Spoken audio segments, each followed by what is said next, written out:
Thank you everyone for being here and supporting real live human writers.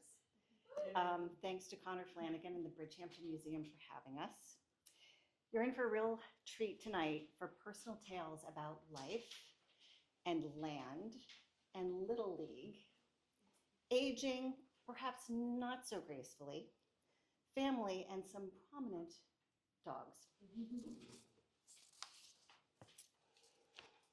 So this is a little ditty I called She Used to Be Hot. The first time you hear it, it can be shocking. When someone says, she used to be hot. Wait, what do you mean used to be? What happens when the way we feel about ourselves on the inside no longer matches the outside? Are you still the creamy white interior of the Oreo someone wants to lick? Or are you now the rather hard and crunchy exterior? After many years an hourglass figure, now all I long for is to be an aging, skinny French actress who smokes and eats camembert with no repercussions. I was lucky when I was young to have a female photographer who wanted to do a series of artistic nudes. I thought she was crazy when she wanted to photograph me in the woods, just in hiking boots, by an abandoned old stove. But you know what? She was right, and she caught me in my prime in a way which did not have glamour, but did have truth. Even now, I know that defiant young woman in the woods is still inside of me. Age can creep up on you slowly. The money spent on La Perla lingerie, traded for chenille washable mop slippers. They are actually great. A growing aversion to anything with a waistband, slowly drowning in a rising tide of wrinkle cream, or when it takes you 20 tries to get a decent selfie. When I wear my sweatshirt which says, woke up still sexy as hell, and a young man gives me a side eye, I replay, have you never heard of irony? I know my social media thinks I'm simply about belly fat cures, how to gracefully wiggle out of Spanx for a spontaneous sexual encounter, and the please God let there be another Downton Abbey sequel Facebook group. But I am far more than that.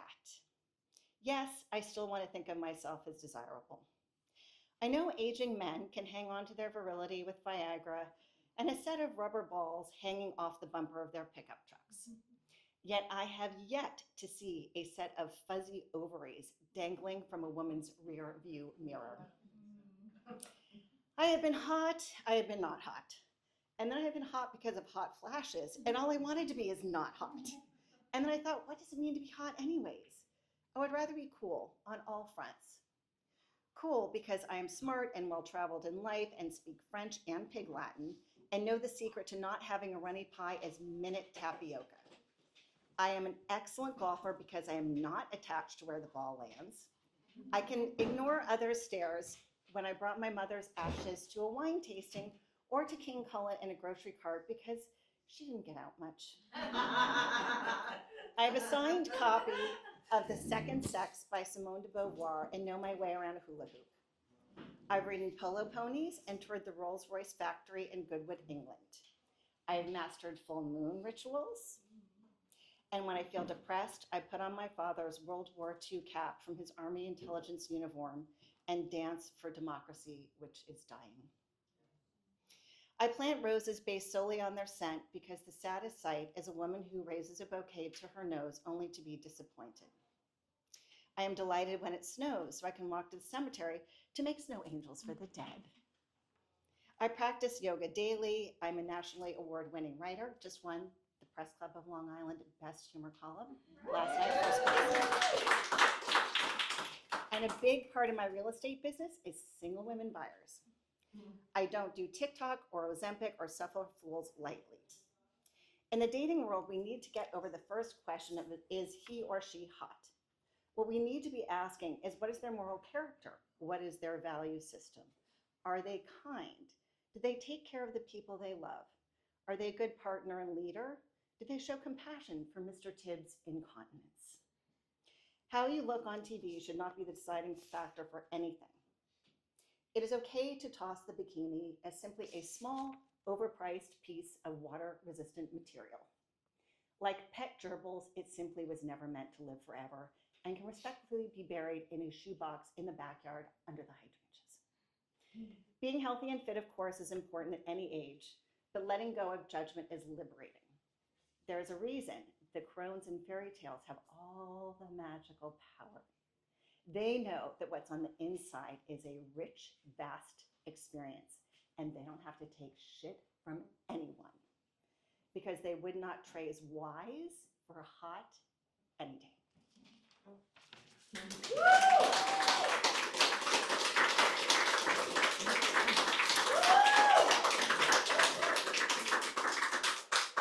And now we have Jonathan Schinicker.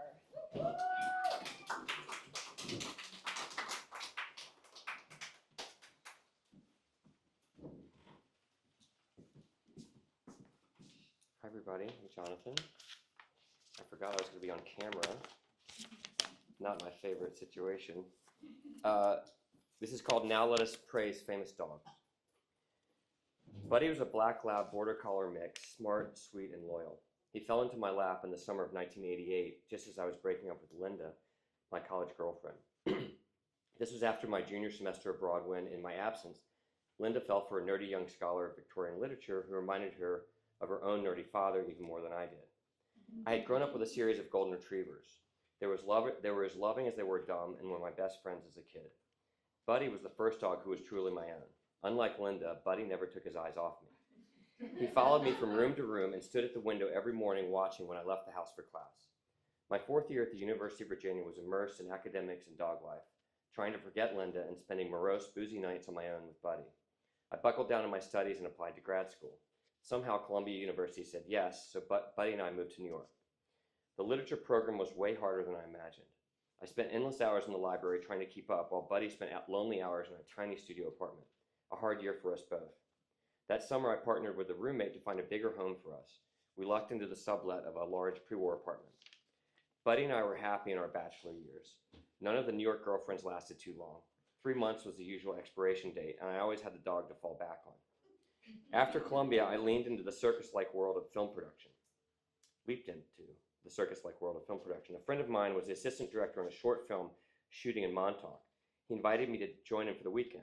Get on the train and take it all the way to the end, he said. The film was a short about 2 boys and their black lab walking along the shore of Lake Michigan. The lab finds a possum in the dunes, and the boys set it ablaze in an opaque pubescent ritual. Doubling hither hills for the shores of the lake, the young crew had everything figured out except managing the dog. I raised my hand in their production meeting. I can handle the dog, I said. My dog wrangling was a great success. At the end of the day, we loaded the truck and sat for cold beer on the liftgate. The sun was sinking over the hills, and the soft light was like a blessing. Buddy would love it here, I thought. So the dog and I enjoyed years of East End summer shares and all the off-season invites I could wrangle.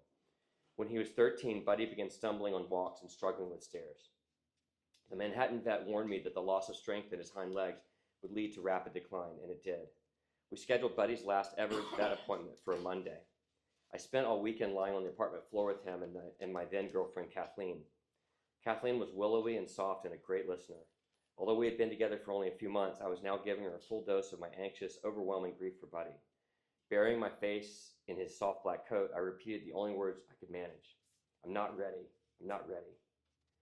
After putting Buddy down, I found myself pushing Kathleen away instead of drawing her close.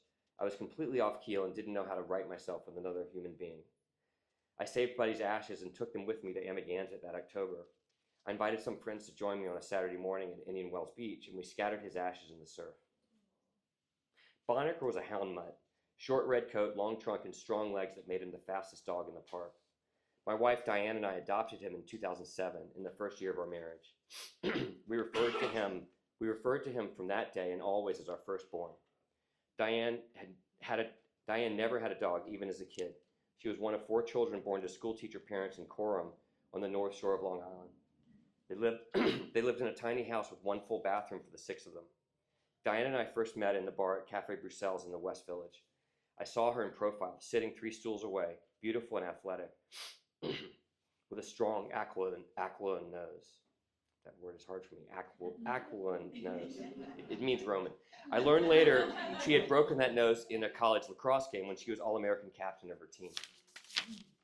For our first date, we went to the other room on Perry Street, recommended for its romantic vibe.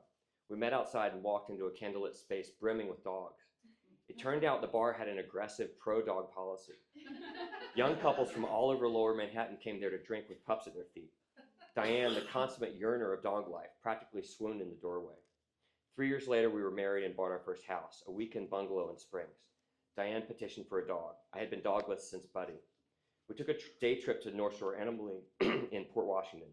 We were chosen by a bouncy red-coated pup from Tennessee. The shelter named him Blue because he was half dead with pneumonia when they got him. We changed his name to Bonacker in honor of our new neighbors in Springs. When Diane was pregnant with our first human child, Evan, Bonacker watched intently as we built the crib. As soon as we finished, he lay down in front of it, protecting the new home of his soon-to-be baby brother. My youngest son, Alex, completed our family a few years later. He too was guarded fiercely by Bonacker. If a stranger took half a step toward Alex's stroller, Bonacker set himself squarely in their path, a ridge of red hair raised along his spine, until released with a soft word from Diane or me. In truth, family life was a challenge. Having lived so long as a bachelor with only a dog at my side, I was now overtaken by the immense responsibility of providing for Diane and the boys. Independent film was too shaky a foundation for our future, so I transitioned to television where the pay was better, but the hours were brutal. I became one of those overworked dads I swore I would never be, kissing Diane and the boys and passing on the way to my ever-grinding production day. The COVID move to our tiny Springs house was great for the boys and Bonacker, but murder on my commute. My work was still in New York, 3 hours away at best. And if I took a job on location, it meant a full day's travel from home. I became a weekend dad and husband. Our marriage unraveled in the summer of 2022. I quit my TV show in Pittsburgh and came home to salvage the wreckage, but it was too little too late. Counseling was fruitless. I landed a job on a show shooting in Brooklyn. A month into our separation, Diane called me early one morning to tell me Bonacker's health was failing. I fled my production office, barreled down the LIE, and met her at the East Hampton vet 3 hours later. There was nothing to be done. Bonacker was 14 years old. He had been healthy and vital for so long, but now his body had given out. It was midday and the boys were still in school. Diane and I sat with Bonacker on the floor of the vet's office, stroking his coat and telling him how much we loved him, until we were finally ready to put him down. Diane was sobbing and I asked if she wanted a hug. That was the last time I ever held her in my arms. The boys were deeply distraught over losing Bonacker and bewildered that we had not included them in his final moments. I felt horrible for them. With the urn in hand a week later, Diane and the boys and I drove around East Hampton town, stopping at all Bonacker's favorite spots to sprinkle his ashes. The ocean at Atlantic Beach, the dunes at Promised Land, the woods behind our old house off Gardner Avenue, and the well-trod expanse of Springs Park. By day's end, the boys were exhausted with sadness and we had to carry them into the house. Diane and I barely said a word to one another. This was our last gathering as a family. Our mourning for Bonacker suffused the first year of our separation and divorce. Eventually, I hinted to the boys at the prospect of adopting a new dog. By text, I suggested to Diane we get a puppy that could belong to the boys and transfer with them between our houses. She texted me back, "I'm not getting a dog with you." So the boys and I forged ahead on our own. We made exploratory visits to ARF, falling in love too quickly with all the wrong dogs. Older dogs, problem dogs, hard luck cases who undoubtedly needed the home, but who lacked the vigor and potential of a strong young puppy. In March of 2025, a litter of 8 puppies, advertised as Ridgeback mixes, hit the ARF Instagram page. The boys and I rushed to the shelter and took the pup with the biggest paws and most energy. We named him Harley. The boys were over the moon. They were loving and tender with Harley and marveled at his endless affection. We lay together with him for hours. We threw toys in the yard, ran him on the beach, paraded him through the town, and took him to a la mode for ice cream. We celebrated Harley as the completion of our side of the family, the boys' side, hungry, messy, playful, and rambunctious, which assembled and reassembled for half of every week, living our best life, the dog life, for every precious day we had. Yeah.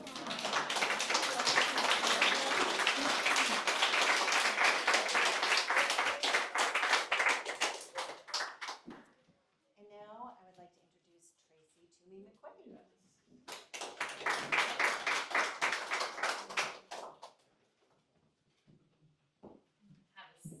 Sneak entrance. Hi. This is called Mother's Little Helper. Confessions of a Yogi in the Bleachers. I've been teaching yoga and meditation for over 16 years, and I'm a lifelong practitioner. I've been to India 3 different times to study Sanskrit and Vedanta. I'm Reiki certified and have taken numerous courses in essential oil therapy. I'm lead faculty of the Yoga Shanti Teacher Training Program, which means I teach yoga teachers how to teach yoga. And yet, I can't make it through a single Little League game without taking Ativan.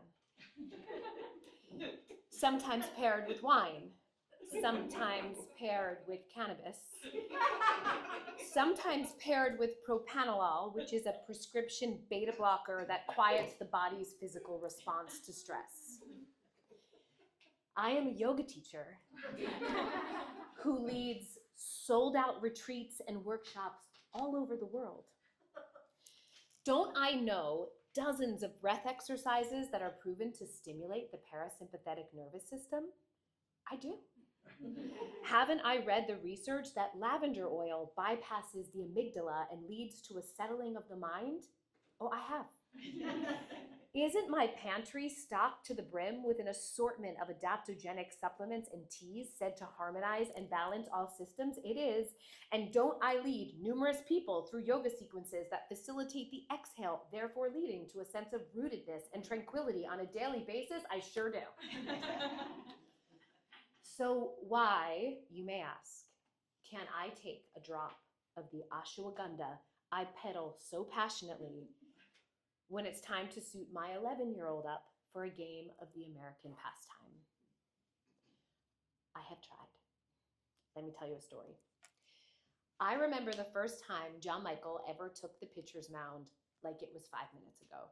He looked so small. He was so small. He was 8 years old. But I swear that day he looked like an oversized toddler, soft round face, bright blue glasses, his jersey tucked unevenly into white baseball pants with grass stains on the left knee. I can still see his worried expression when he first wound up, those big blue eyes wide with a mixture of excitement and terror behind his thick bifocal lenses, his tense little jaw. When James Sullivan, a humongous kid who looked old enough to drive, approached the batter's box, it took everything in me not to leap from the bleachers and demand to see this kid's birth certificate. What the hell was a 6-foot monster doing in Little League? He had the beginnings of a mustache, I tell you, okay? And he was facing my tiny 3rd grader on the field. John Michael took a deep breath, his little shoulders rising and falling like the weight of Yankee Stadium rested on them. I closed my eyes. When I opened them again, the count was 2-2. I thought I would vomit. A swell of pride surged through me when John Michael threw strike 3 and the ball hit the catcher's mitt with that satisfying snapping sound. Like, I couldn't believe it. John Michael struck that ferocious giant out, and this tidal wave of relief like drenched through me from crown chakra to root chakra. And I realized I'd been holding my breath for 11 minutes. Any euphoric or proud sensations evaporated, however, when the next kid stepped into the batter's box and I realized we had to do this all over again. I sealed my lips, since I know that mouth breathing sends distress signals to the brain. Directing my breath in and out of my nostrils, I called upon my years of Nadi Shodhana, alternate nostril breathing practice. Somehow this technique, which I've always found really soothing, it only agitated me further. Could I be hyperventilating? I tried box breathing. I tried inhale, exhale, pause. I tried these pressure squeezes on my forearms. I tried mantras. Om Namah Shivaya, Om Namah Shivaya, Om Namah Shivaya, Om Namah Shivaya. Nothing helped. On the brink of total desperation, my mind reverted back to my Catholic childhood, and I began to pray feverishly to Mary and St. Anthony. Mother Mary, St. Anthony, I will never ask you for anything else ever again, so long as I live. If you can just please help John Michael get out of this inning with his heart and his spirit intact. John Michael keeps looking for me in the crowd, and he knew my panic would escalate his panic, so I tried to avoid eye contact and sit on my hands, but it was impossible for me to sit still. I felt best while pacing and praying, pacing and praying, pacing and praying. My erratic behavior made John Michael more nervous and unsettled, obviously, and him being more nervous and unsettled made me more unhinged, and the two of us spiraled downward into a tumultuous ocean of anxiety. He pitched 3 innings that day, and I felt every walk, every hit like a jagged rock to my sternum. No, but seriously, if you like combining high stakes with a total lack of control, you should encourage your child to pitch. Fun fact, did you know that scientific studies have shown that watching your child walk out to the pitcher's mound triggers the same physical response as being chased by a bear in the wild? Okay, fine, I got that from Instagram, but I believe it. Okay, that same season during a playoff game, I saw John Michael unraveling on the mound, and I felt that it was my job to save him. I called out to his coach, Kevin O'Connell, bless you, and I quietly told him I thought he should pull John Michael and put him in the outfield. Coach Kevin jogs out to the mound to talk to him. He comes back to me. I think he's fine, he says. He just needs his inhaler. His inhaler? I say, he doesn't have an inhaler. He doesn't have asthma. Oh, Coach Kevin says, looking very confused. He's having trouble breathing. Because he's anxious, I all but scream. Pull him from the mound, please. As I retell the story, I can see very clearly that John Michael wasn't the only one having a panic attack at the baseball field that day. It is a horrible feeling to see your worst traits reflected back at you in your child. How could John Michael get through Little League and life beyond baseball if his own yoga teacher mother couldn't take a single calming breath from the bleachers? After that day, I broke down and cried to a very close companion. The next day, she stopped by my house with 5 Ativan in a Tic Tac box. She told me I should take 1 pill a half hour before the next game. My first thought was, what a solid and loyal friend. And then Mick Jagger just started singing in my head. And though she's not really ill, there's a little yellow pill. She goes running for the shelter of her mother's little helper, and it helps her on her way, gets her through her busy day. I am not proud of this, but I have been relying on Mother's Little Helper for baseball season ever since. I never touch those tiny pills October through May. I never take more than 1. I continue my handstands and my chaturangas and my meditation sessions, as well as chanting with my harmonium to open my heart and clear my mind. I chug Tulsi turmeric ginger tea until it is oozing from my pores and my skin takes on a vaguely orange hue. I all but snort ashwagandha and rhodiola rosea every morning. I rub so much sacred frankincense oil on the soles of my feet that I smell like Jesus Christ himself. But I still feel the panic rising in my chest when I see my son, the love of my whole life, my munchie man, walking out to the pitcher's mound. So for now, I will face Little League season heavily meditated and slightly medicated.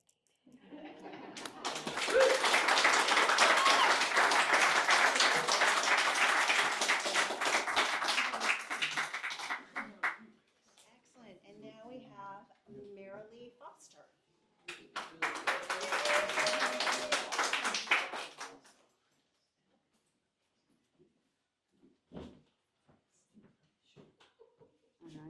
So what I have are 3 shorter essays that run the gamut. This one is about a typewriter. I have a typewriter that does not require electricity. It does not need to be plugged in to write. There are many things I love about it. It is small, blue, all metal save the ribbon, the keys. It makes noise, but only when it's touched. I use it to write important, private things. I also love it because it was a gift from my mother. My mother, who does not go to tag sales, went to one and brought me home this Underwood. It works, she said, as she lifted off the box-like case. She knew how badly I wanted a typewriter, and here she found one, a perfect one, just down the street. She was happy to have discovered it as I was to receive it. Written words are something my mother and I bond over. Actually, we bond over almost anything, so what's the big deal? The typewriter and the laptop share a desk, and from where I sit, with the laptop propped in front of me, the typewriter, its carriage offset by a half-written sentence, is pushed to the back. Diminutive as it may be, it is not thin. With the paper installed, its stature has enough to catch my eye and distract me from the blinking cursor. I sometimes begin my work on the old machine, hammer out a few overly poetic stanzas expounding on a simple thing. Then I turn to the computer, where it seems easier to edit, cut, paste, to translate that fleeting impression to a more descriptive, intact prose. The computer is a blank slate, even goes so far to call itself air for its weightless clarity, ready to record my sentences worthy or not. But the stoic blue typewriter has secrets no algorithm can decipher, match, or mimic. This is part of its allure. A funny thing about a found secondhand object is that they come with an unknown past. This sets the current scribe free to imagine a time and a pedigree, a history that gives context to how we found each other now. I've decided things about this typewriter's provenance, because something about its age and its condition implied a tender life. It was a life the first time around, a graduation gift. A mother gave it to a daughter, her younger self, because she saw in it the opportunity to leave the small and small-minded farming town. The typewriter was an object of aspiration and encouragement, still is. All right. The second piece, spent a lot of time in the woods, and this is about being in the woods. Brown is the color of the days. We, at such an angle to the sun, give up our growing season, and must tilt backwards toward the melancholy color of mud. While finger painting, brown might be the first color you make by mistake. In your enthusiasm, you blended all the colors on the palette and ended up with nothing remarkable. In fact, it looks like excrement. Brown may not be a vibrant color, but it is generally a warm one. All living things are at some point brown. The goldfinch, as if reduced to rags, just a dingy fluff where brightness had been. A large flock spends much of its day feeding between two fields. I am familiar with their sound and flight pattern. Their muted guise is now a better camouflage. They depart one plant of desiccated wildflowers and bound toward the strip of sunflowers. They vanish in the cross-hatched sea of brown stalks. In the flower's annual demise are seeds, brown pods for birds to eat and thereby spread the flowers. What a simple equation. Sepia, burnt umber, the paint depicts both vigor and decay. Brown is recognized symbolically to espouse a connection to the earth. The grounding color, the pun is inevitable, and the cue's infinite. For much of the year, the Long Pond green belt is more adequately described as the brown belt. We call it green because the strip of wilderness has been left alone, spared the shovel and the disturbance of outright development, but for its mucky shoreness and its dead or dormant oaks impress the hiker dual visions of both vigor and decay. As the water in these ancient kettle holes has so drastically receded, we might wonder where the hole is. Some blame curbing cuts, extraction. Others say that leaving Sag Pond open to the ocean all season sets up a series of subsequent fresh water being drawn out. The result, maybe the inevitable result, made only more quick by our meddling. Kettle holes like these are the result of an ice age. They are ancient and vanishing, sometimes seasonally, sometimes forever. But today, due to the low water, mudflats are visible, and the gentle rivulets are groundwater that seep into the surface. And a group of snipe, generally solitary and secretive birds, probe the mud in a deliberate and unhurried manner. The birds are patterned, but entirely brown. Their beaks, almost incongruously long, methodically drill for invisible morsels. Brown things, no doubt, sustenance from the muck. And then my final one is called Congratulations. It's a little bit more acerbic. Congratulations on your new windows. They certainly are big. They certainly are see-through. You must be thrilled with the way they removed even more of that wall and replaced it with glass. It must be easier to see what is going on in your house even when the internet is down. And security is everything, which explains the window. Nothing will make you feel more secure than imagining yourself looking out the rear yard setback from these massive sheets of structural glass. Staring at the wall has well-known deleterious impacts, and windows the size of movie screens are the bold rejection of architectural convention and mind control. These windows say hell no to the notion of a home protecting you, providing you with privacy. What you've got instead is a glinting tribute to the greater implacability of your individual security. Every window, except maybe those stained glass jobbies so popular with houses of worship, has the distinction of killing the occasional bird.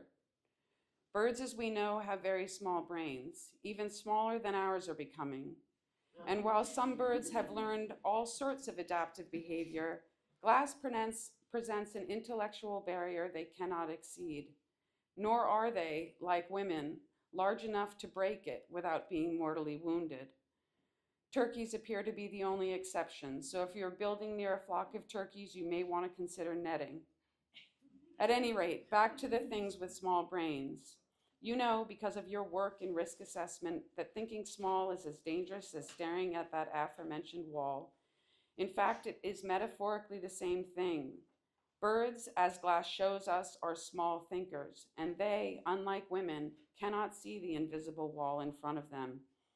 Besides, they carry flu. The wild ones help send up the cost of eggs. Better to get rid of them. Congratulations on your new window.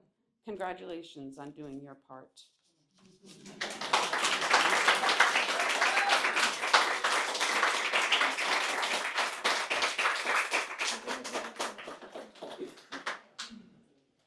now we have Brianna Hernandez.